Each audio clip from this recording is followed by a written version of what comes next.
రెడ్డి గత 2-3 రోజుల నుంచి సోషల్ మీడియాలో ఇష్టం వచ్చిన మాటలు మాట్లాడుతూ ఇష్టం వచ్చిన లాంగ్వేజ్ మాట్లాడుతూ కనీసం ఆయన మర్చిపోతున్న విషయం ఏంటిదంటే కౌశిక్ రెడ్డి అరే నీ చరిత్ర ఏంది మా అందరికీ తెలుసు. నువ్వు ఏడ పుట్టినావు, ఏడ పెరిగినావు, ఏడ రాజకీయం చేసినావు. ఇలా నువ్వు ఎమ్మెల్యే అయినా ఉంటే కూడా ఏ మూల వల్ల ఎమ్మెల్యే అయినా ఒకసారి నువ్వే ఆలోచించాలి.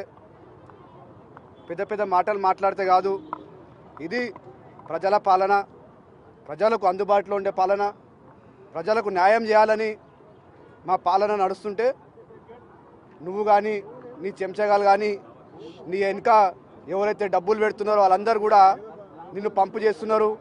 ఒకే మాట సూటిగా చెప్తున్నా కౌశిక్, నా సంగతి కానీ నాగేంద్రన్న సంగతి కానీ అందరి సంగతి నీకు తెలుసు. హైదరాబాద్లో మేము కూడా పుట్టి పెరిగినాం. మేము ఇట్లా డిసైడ్ అయితే పరిస్థితులు ఎలా ఉంటాయి ఒకసారి నువ్వే ఆలోచించాలి. నువ్వు మొన్న ఎలక్షన్ గెలవడానికి ఏం చేసినావు? మీ భార్యని మీ పాపని ముందు పెట్టినావు. పాపం నాకు అంటే ఒక చెల్లె లాంటిది, నా బిడ్డ లాంటిది, వాళ్ళని కూడా ముందు పెట్టి నువ్వు రాజకీయం చేసినావు. నిన్న సీరా ఇంకా గాజులు ఇస్తావరా? ఆ సీరా నువ్వే కట్టుకో. ఆ సీరా నాకు ఎందుకో నువ్వే ఇష్టంతో కట్టుకొని ఇప్పి మరీ తీసుకొచ్చినట్టుగా అనిపిస్తుంది. నువ్వు సీర కట్టుకో, నీ పక్కన కూర్చుంగా ఆనికి కూడా ఒక సీర ఇస్తే కట్టుకోనికి రాకపోతే చెప్పు, మా మహిళా కాంగ్రెస్ వాళ్ళు ఉన్నారు, ఇంటికి పంపిస్తా, మంచిగా కట్టిస్తారు, గాజులు ఇస్తారు వాళ్ళు. ఇంకా నువ్వు గాజులు ఇంకా అవే ఇచ్చినావు. మా అందరం కూడా లిప్స్టిక్ అన్నీ ఏమేమి కావాలో అన్నీ ప్రొవైడ్ చేస్తాము. ఎందుకంటే హైట్గా పొడుగున్నావు కనుక నీకు కరెక్ట్ సూట్ అవుతుంది. నీకు ఒకే విషయం చెప్తున్నా కౌశిక్, రాజకీయాలు జాగాలు ఉండాలి.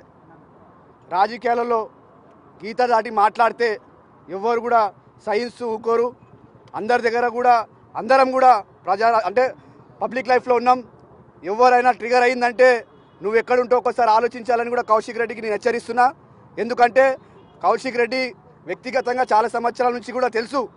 కానీ ఈరోజు పాపం పిచ్చోడైపోయాడు. ఏమైపోయిందంటే కుక్క ఎప్పుడు కూడా అలా ఓనర్కి లాయల్టీ చూపెట్టడానికే ఏమేమో వరుతుంటుంది. పాపం కేటీఆర్ ఏం కుక్కలకు బిస్కెట్లు వేస్తున్నావు కానీ ఇగ మొరుగుతున్నారు. పెద్దనేమో ఫామ్ హౌస్లకి బయటికి వెళ్తలేడు, ఈయన మొగుడుతున్నారు. అరే మీకు నిజంగా కూడా అంత బాధ ఉంటే రా మాట్లాడు.